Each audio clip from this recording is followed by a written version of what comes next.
नमस्कार। साहित्य सौंदर्य चैनल में आप सभी का स्वागत है। आज हम देखने जा रहे हैं वर्ष 2020-21 में प्रश्न पत्र कक्षा 12वीं हिंदी इलेक्टिव के लिए कैसा होगा। सीबीएसई की वेबसाइट पर सभी प्रश्न पत्र कक्षा 10वीं और 12वीं के अपलोड हो चुके हैं।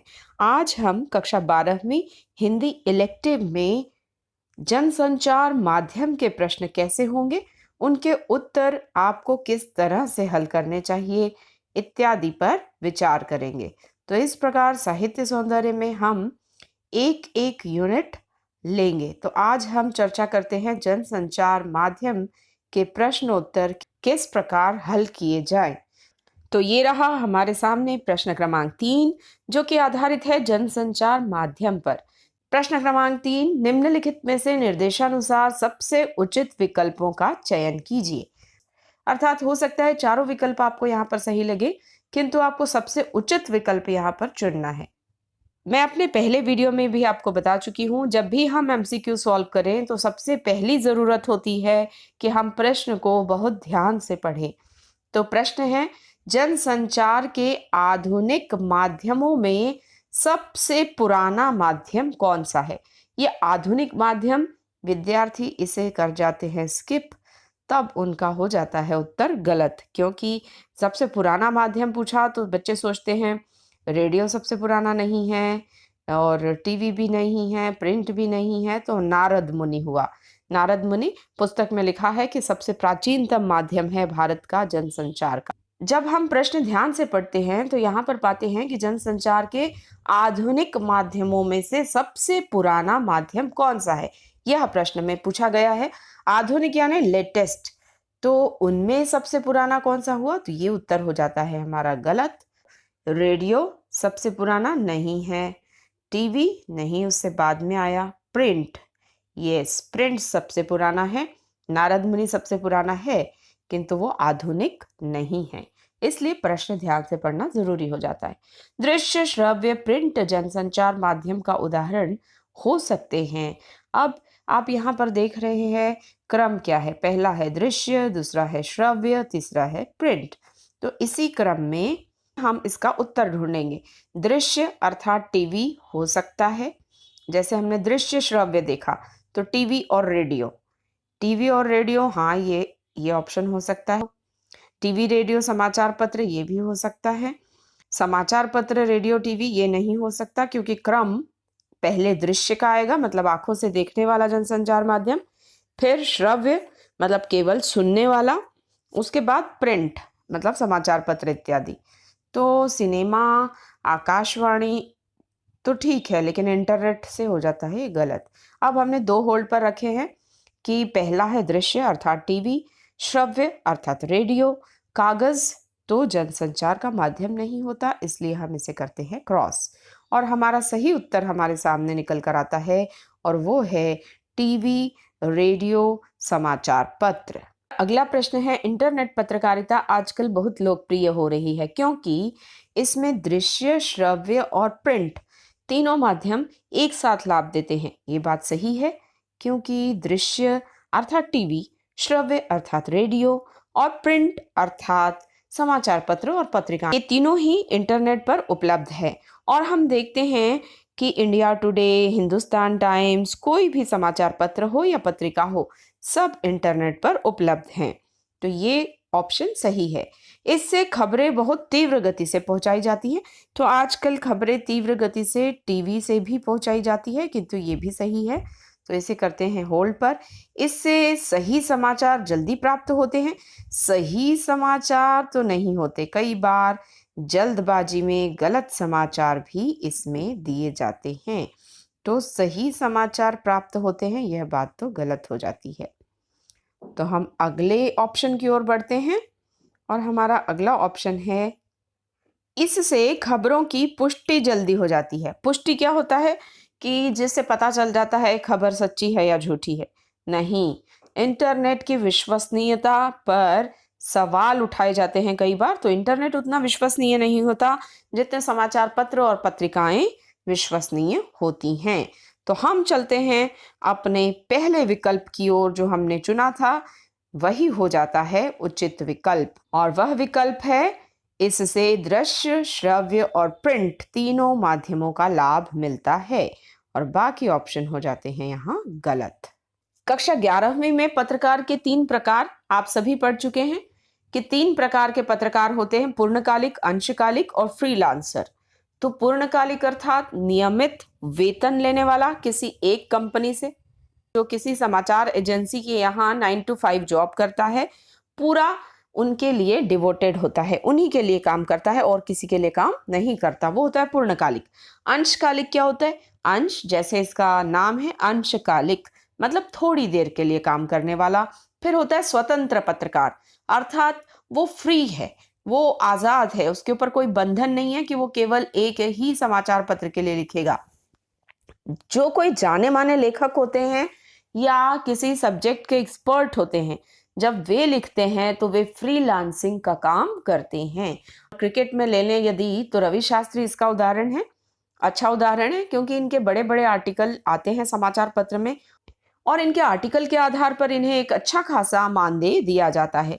तो इस तरह फ्रीलांसर होता है पूर्णकालिक पत्रकार नहीं, अंशकालिक थोड़े समय के लिए काम करने वाला किसी एजेंसी के साथ नहीं, स्वतंत्र पत्रकार यस सही है, और अर्धकालिक पत्रकार तो कोई प्रकार ही नहीं होता। तो इस तरह हमारा सही उत्तर हुआ फ्रीलांसर अर्थात स्वतंत्र पत्रकार, जो अपनी मर्जी से 2 या 2 से अधिक एजेंसियों के लिए काम कर सकता है। वो अपने आर्टिकल देता है और उसके अनुसार उसे मानदेय दिया जाता है, उसे उसकी पेमेंट की जाती है। अगला प्रश्न है समाचार लेखन के 6 ककार हैं। तो इन्होंने यहाँ क्रमशः नहीं लिखा, तो 6 ककार हमेशा क्रम में चलते हैं। एक उनका निश्चित क्रम है जो आपको मैं समाचार लेखन के वीडियो में पहले भी बता चुकी हूँ, या, न, हाँ, ब, यों, से, ये इसका क्रम है। तो हाँ, ना, या, ब, यों, से, अगर आपने ये क्रम याद रख लिया तो ऐसे प्रश्न का उत्तर आप बड़ी आसानी से कर पाओगे, क्योंकि समाचार लेखन के 6 ककारों का यही क्रम होता है और क्रमबद्ध हमें उसे देखना होता है। तो या मतलब क्या, न मतलब कौन, कहाँ, कब, क्यों, कैसे। 6 ककार की पहली श्रृंखला यहाँ हो जाती है सही और बाकी के हो जाते हैं गलत। आइए तो अब हम जनसंचार माध्यम के ही लिखित प्रश्नों के उत्तर भी देख लेते हैं, जो कि है प्रश्न क्रमांक 9 में, जिसमें पूछा गया है पहला प्रश्न, रेडियो के संदर्भ में श्रव्य माध्यमों की 2 सीमाएं बताइए। सीमाएं अर्थात 2 लिमिटेशंस, और उस सीमा से किसी एक सीमा से पार आने का उपाय भी बताइए।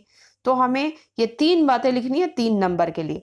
तो पहले 2 सीमाएं श्रव्य माध्यमों की, मतलब रेडियो श्रव्य माध्यम जिसमें केवल सुना जा सकता है, तो इसकी पहली सीमा आप लिख सकते हो कि जब कार्यक्रम निकल जाएगा तो उसे हम दोबारा सुन नहीं सकते। दूसरी इसकी सीमा, यदि हमें समाचार सुनने हैं और उससे पहले गीत का रंगारंग कार्यक्रम चल रहा है तो पहले गाने सुनने पड़ेंगे, उसके बाद हम समाचार सुनेंगे। और आप लिख सकते हो कि एक बार समाचार यदि निकल गया और आप उसे समझ नहीं पाए तो उसे आप रिवाइंड करके नहीं सुन सकते हो श्रव्य माध्यम में। और इस सीमा से पार आने का उपाय भी बताइए। तो इसका ये उपाय है कि रेडियो अब इंटरनेट पर भी उपलब्ध है, तो इंटरनेट पर जाकर जो कार्यक्रम निकल चुका है उसका समय हम उसे बैकडेटेड या पिछले के कोई कार्यक्रम को हम आराम से इंटरनेट पर देख सकते हैं। तो उसके उस सीमा से पार पाने का उपाय हमने एक बता दिया। ये हो गया 3 नंबर के लिए 3 बातें। अब है कविता के महत्वपूर्ण घटक कौन से होते हैं। तो 3 घटक हमें यहाँ लिखने हैं 3 अंक के लिए। कविता का पहला महत्वपूर्ण घटक है छंद और बिंब का प्रयोग कविता में, जो कि इसकी आत्मा है। दूसरा हो सकता है इसका लय, अर्थात कविता का प्रवाह होना चाहिए। कम शब्दों में गहरी बात कहना, ये इसका तीसरा महत्वपूर्ण घटक है।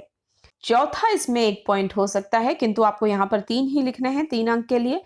रस और अलंकारों का प्रयोग, या रस और अलंकारों से उसे सुसज्जित करना, ये हुए कविता के घटक। इनमें से कोई 3 आप लिख सकते हैं 3 अंक के लिए। कहानी और नाटक में समानताएं क्या होती हैं? कहानी और नाटक दोनों विधाओं में सबसे महत्वपूर्ण उसका कथानक होता है। पहला पॉइंट। दूसरा पॉइंट, दोनों घटनाक्रम के अनुसार आगे बढ़ते हैं। तो ये दो बातें आप यहाँ पर लिख सकते हैं। अगला है, कहानी और नाटक में क्या अंतर होता है? कोई दो अंतर स्पष्ट कीजिए। तो कहानी और नाटक में दो अंतर क्या होते हैं? पहला अंतर हम लिख सकते हैं, कहानी भूतकाल में चलती है, एक राजा था, एक रानी थी, जबकि नाटक वर्तमान काल में चलता है। जैसे मिर्जा गालिब का नाटक अगर आप देख रहे हो तो मिर्जा गालिब थे नहीं कहेंगे, मिर्जा गालिब खुद को मैं आया हूं ही कहेंगे। भूतकाल की कोई कहानी अर्थात पास्ट टेंस की भी कोई कहानी वर्तमान काल में ही लिखी जाती है नाटक में। तो ये इनकी जो है असमानताएं हैं या इनमें यह अंतर है। अंतर बोला गया है कि दोनों के अंतर बताइए। तीसरा, कहानी के लिए कोई शब्द सीमा का बंधन नहीं होता, जबकि नाटक में शब्द सीमा और समय सीमा का बंधन होता है। प्रश्न क्रमांक 10, निम्नलिखित प्रश्नों के उत्तर लगभग 40 से 50 शब्दों में दीजिए। तो ये है 3 नंबर का प्रश्न। फिर से, उल्टा पिरामिड शैली से क्या अभिप्राय है? आप इसकी पहले व्याख्या लिखेंगे कि उल्टा पिरामिड शैली अर्थात महत्व के घटते क्रम में जब सूचनाओं को रखा जाता है तो उसे समाचार लेखन की उल्टा पिरामिड शैली कहते हैं। और आप ये चित्र भी बना सकते हैं उल्टा पिरामिड का, जिसमें मुखड़ा, बॉडी और समापन आप लिख सकते हैं इसके ऊपर। विशेष लेखन किसे कहते हैं? समाचार पत्रों में विशेष लेखन की भूमिका स्पष्ट कीजिए। और विशेष लेखन क्या होता है? विशेष लेखन अर्थात बीट लेखन, जो कि किसी एक्सपर्ट द्वारा लिखा जाता है। जैसे अगर कोई पुराना रिटायर्ड जज है और नए कानून पर कोई आर्टिकल लिखना है, जैसे अब नया कानून आया, फास्ट ट्रैक का नया कानून आया, तो इस नए कानून पर अगर कोई आर्टिकल लिखना है तो जब वह कोई रिटायर्ड जज लिखेगा तो उस आर्टिकल में एक अलग ही वजन होगा, ज्ञान उसमें भरपूर होगा। तो ऐसे आर्टिकल या आलेख को लिखने के लिए एक विषय विशेषज्ञ की जरूरत होती है, जिसे सालों से उस विषय का अनुभव है और उसकी योग्यता है कि वह गहराई में बात को समझ सकता है और समझा सकता है। तो ऐसा व्यक्ति जब लिखता है तो उसके लेखन को विशेष लेखन कहते हैं।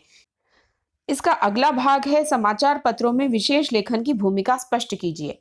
तो विशेष लेखन की वजह से कई बार समाचार पत्र जाने जाते हैं। जब बीच में रवि शास्त्री आर्टिकल लिखते थे तो कई बार समाचार पत्र लोग उसी आर्टिकल के लिए पढ़ते थे। इतने क्रिकेट के दीवाने जो लोग होते थे, रवि शास्त्री का आर्टिकल उन्हें बहुत अच्छा लगता था पढ़ने के लिए। लिखने की अपनी शैली होती है जो लोगों को बहुत प्रभावित करती है। तो समाचार पत्र कभी कभी इन विशेष लेखन की वजह से ही जाने जाते हैं, क्योंकि ये जाने माने व्यक्तियों के द्वारा लिखे जाते हैं। स्तंभ लेखन से आप क्या समझते हैं? टिप्पणी कीजिए। तो स्तंभ लेखन अर्थात किसी समाचार पत्र में पाठक द्वारा भेजे गए लेख, आलेख स्तंभ लेखन के अंतर्गत छपते हैं। तो इस स्तंभ लेखन में कैसे विषय होते? ज्वलंत मुद्दे होते हैं और कोई भी सामाजिक समस्या, उस पर आम व्यक्ति की राय हो सकती है। फीचर क्या है? यह कैसे लिखा जाता है? फीचर एक वस्तुपरक, सृजनात्मक और आत्मनिष्ठ लेखन है। फीचर लेखन का एक वीडियो अलग से मैं बना चुकी हूँ, जो आपको आई बटन में मिल जाएगा। यह कैसे लिखा जाता है? तो इसके लिखने का तरीका यह होता है कि फीचर एक आकर्षक, मनोरंजक शैली में लिखा जाता है, जिसमें जानकारी तो देनी ही है, किंतु जानकारी एक रोचक ढंग से दी जाती है। और फीचर हल्के फुल्के विषयों पर लिखा जाता है। इस तरह आप दो बातें यहाँ पर 2 नंबर के लिए लिखोगे, एक तो फीचर की परिभाषा और दूसरा कि यह कैसे लिखा जाता है। आज हमने जनसंचार माध्यम पर आधारित प्रश्नों पर चर्चा की। अगले वीडियो में हम अगले भाग पर चर्चा करेंगे। तो फिर मिलते हैं अगले वीडियो में। तब तक के लिए गुड बाय, नमस्कार।